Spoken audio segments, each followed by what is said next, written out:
अपनी स्थापना के बाद के पिछले 75 वर्षों के दौरान भारत के उच्चतम न्यायालय ने विश्व के सबसे बड़ी लोकतंत्र की न्याय व्यवस्था के सजग प्रहरी के रूप में अपना अमूल्य योगदान दिया है।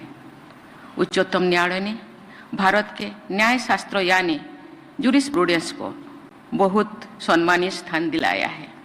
इसके लिए उच्चतम न्यायालय सहित भारतीय न्यायपीठ से जुड़े वर्तमान और अतीत के सभी लोगों के योगदान की मैं सराहना करती हूँ।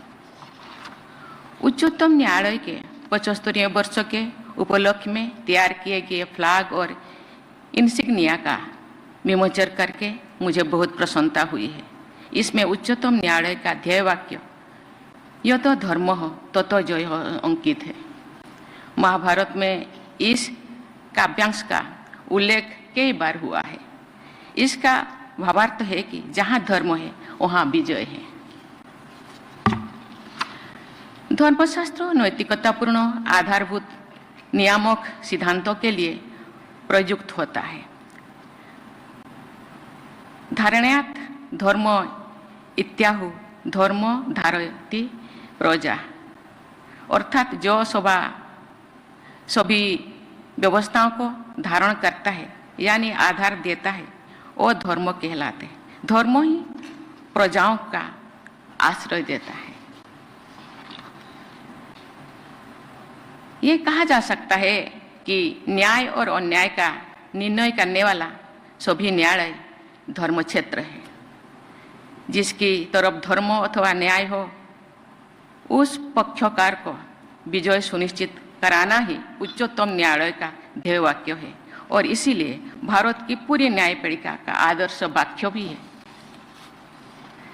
मुझे ये जानकर प्रसन्नता हुई है कि अपनी स्थापना के 75 वर्ष पूरे होने के अवसर पर उच्चतम न्यायालय द्वारा ऐसे अनेक कार्यक्रम आयोजित किए गए हैं जिनसे हमारी न्याय व्यवस्था के प्रति लोगों का विश्वास और जुड़ाव बढ़ा रहे हैं।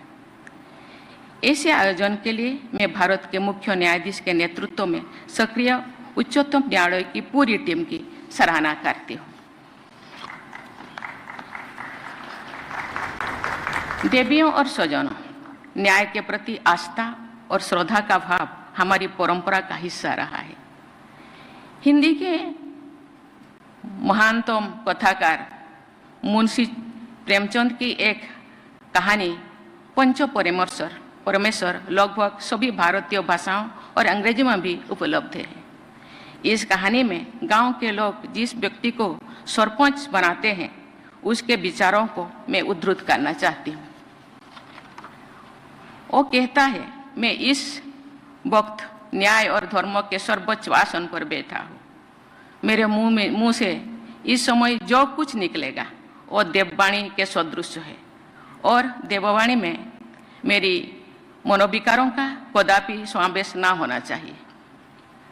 मुझे सत्य से जो भर भी टालना उचित नहीं है।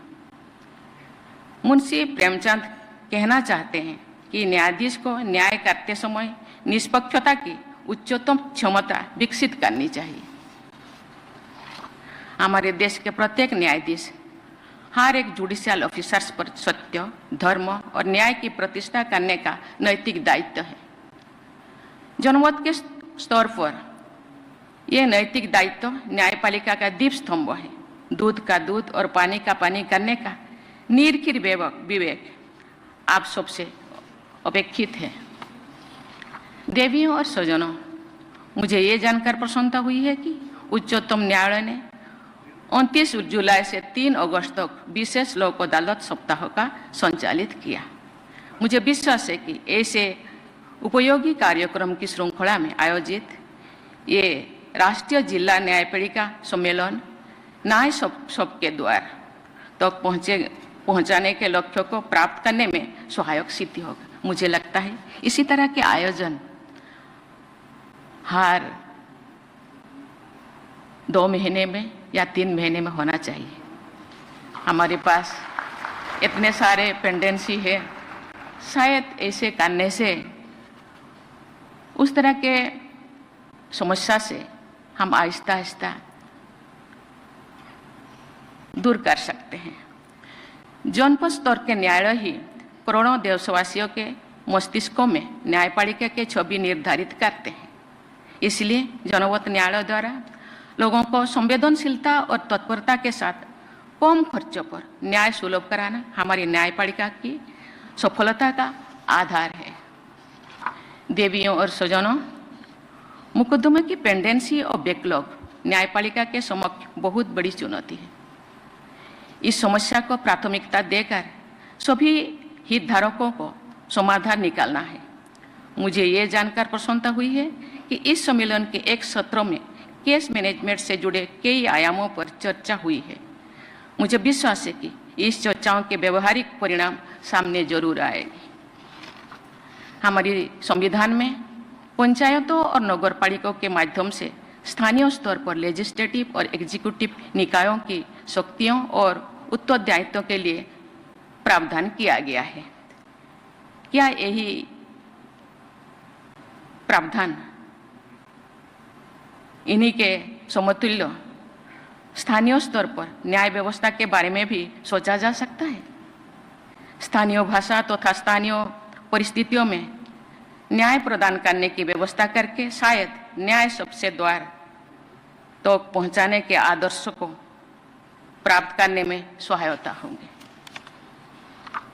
मुझे लगता है कि इस सम्मेलन में जनपद न्यायाधीश के साथ साथ सभी उच्च न्यायालयों के मुख्य न्यायाधीशों की भागीदारी से जनपद स्तर की न्याय प्रक्रिया को बाधित कर रही समस्याओं के व्यवहारिक समाधान स्पष्ट हुई होगी। मुझे बताया गया है कि हाल के वर्षों में जनपद स्तर पर न्यायपालिका की इंफ्रास्ट्रक्चर, सुविधाएं, प्रशिक्षण एवं मानव संसाधन की उपलब्धता में उल्लेखनीय सुधार हुआ है, लेकिन इन सभी क्षेत्रों में अभी भी बहुत कुछ करना बाकी है। मुझे विश्वास है कि सुधार के सभी आयामों पर तेजी से प्रगति होनी चाहिए। मैं एक अच्छे बदलाव का विशेष उल्लेख करना चाहती हूँ। मुझे ये जानकर बहुत प्रसन्नता हुई है कि हाल के वर्षों में जुडिशियल ऑफिसर्स के चयन में महिलाओं की संख्या बढ़ी है। इस वृद्धि के कारण कई राज्यों में कुल जुडिशियल ऑफिसर्स की संख्या में महिलाओं की संख्या 50% से कहीं अधिक है। मैं आशा करती हूं कि न्यायपालिका से जुड़ी सभी लोग महिलाओं के विषय में पूर्वाग्रह से मुक्त विचार, व्यवहार और भाषा के आदर्श उदाहरण प्रस्तुत करेंगे।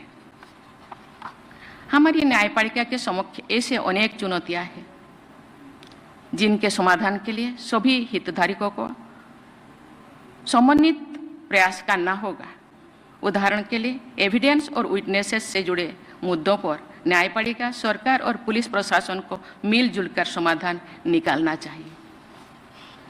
देवियों और सज्जनों, ये हमारे सामाजिक जीवन का एक दुखद पहलू है कि कुछ मामले में साधन संपन्न लोग अपराध करने के बाद भी निर्भीक और निश्चत घूमते रहते हैं। जो लोग उनके अपराधों से पीड़ित होते हैं वे डरे से में रहते हैं मानो उन्हीं विचारों ने कई अपराध कर दिया है। महिला पीड़िताओं की स्थिति और भी खराब होती है क्योंकि प्रायः समाज के लोग भी उनके साथ नहीं देते। कभी कभी मेरा ध्यान कारावास कट रही माताओं के बच्चों तथा बाल अपराधियों की ओर भी चला जाता है। उन महिलाओं के बच्चों के सामने पूरा जीवन पड़ा है। ऐसे बच्चों के स्वास्थ्य और शिक्षा के लिए क्या किया जा रहा है, इस विषय पर आकलन और सुधार हमारी प्राथमिकता होनी चाहिए। बाल अपराधी भी अपने जीवन के आरंभिक चरण में होते हैं। उनके चिंतन और मानसिक स्वास्थ्य में सुधार के उपाय करना, उन्हें जीवन यापन हेतु लाभकारी कौशल प्रदान करना एवं उन्हें निःशुल्क कानूनी सहायता उपलब्ध कराना भी हमारी प्राथमिकता होनी चाहिए। मैंने देखा है कि गांव का गरीब आदमी कोर्ट कचहरी जाने से डरता है। वो बहुत मजबूरी से ही अदालत की न्याय प्रक्रिया में भागीदार बनता है। प्रायः वो अन्याय को चुपचाप सहन कर जाता है क्योंकि उसे लगता है कि न्याय के लिए लड़ना उसके जीवन को और अधिक कष्टमय बना सकता है। उसके लिए एक बार गांव से दूर अदालत तक जाना ही बहुत बड़े मानसिक और आर्थिक दबाव का कारण बन जाता है।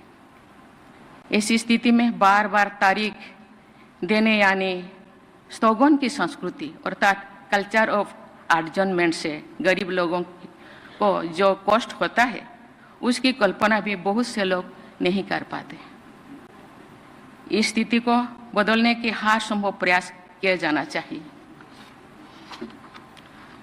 हम लोग व्हाइट कोट हाइपरटेंशन के बारे में जानते हैं और सुनते हैं। बहुत से लोगों का ब्लड प्रेशर हॉस्पिटल का वातावरण में बढ़ जाता है। मुझे लगता है कि इसी तरह सामान्य व्यक्ति का तनाव कोर्ट कचहरी के वातावरण में भी बढ़ जाता है। इसका अध्ययन करके इस स्थिति को शायद ब्लैक कोट सिंड्रोम का नाम दिया जा सकता है। अदालत में सामान्य लोग घबराहट में प्रायः अपने पक्ष में बातें भी नहीं कह पाते हैं जो वे अच्छी तरह से जानते हैं और कह सकते हैं लेकिन कह नहीं पाते।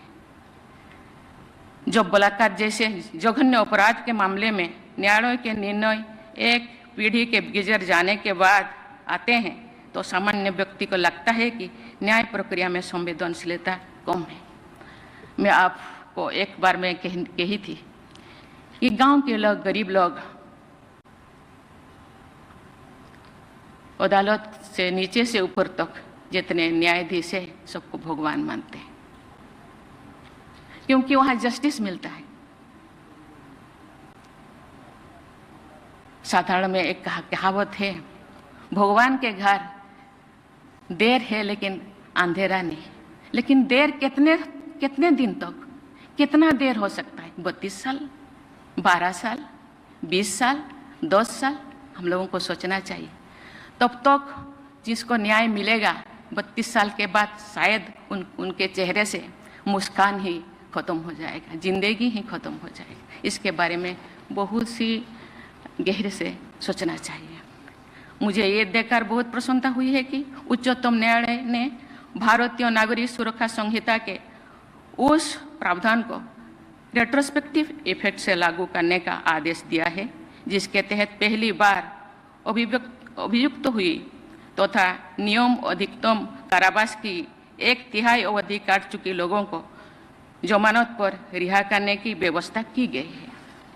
मैं आशा करती हूँ कि आपराधिक न्याय की नई व्यवस्था की इसी तत्परता के साथ लागू करके हमारी न्यायपालिका न्याय के एक नए युग का सूत्रपात जरूर करेंगे। भारत के मुख्य न्यायाधीश महोदय ने सभी नागरिकों के लिए न्याय तक पहुंचने सुनिश्चित करने का संकल्प के साथ इस सम्मेलन का आयोजन कराया है। न्याय सुलभ करने का ये संकल्प सिद्ध हो, इसी शुभेच्छा के साथ मैं अपनी वाणी को विराम देती हूँ। जय हिंद, जय भारत।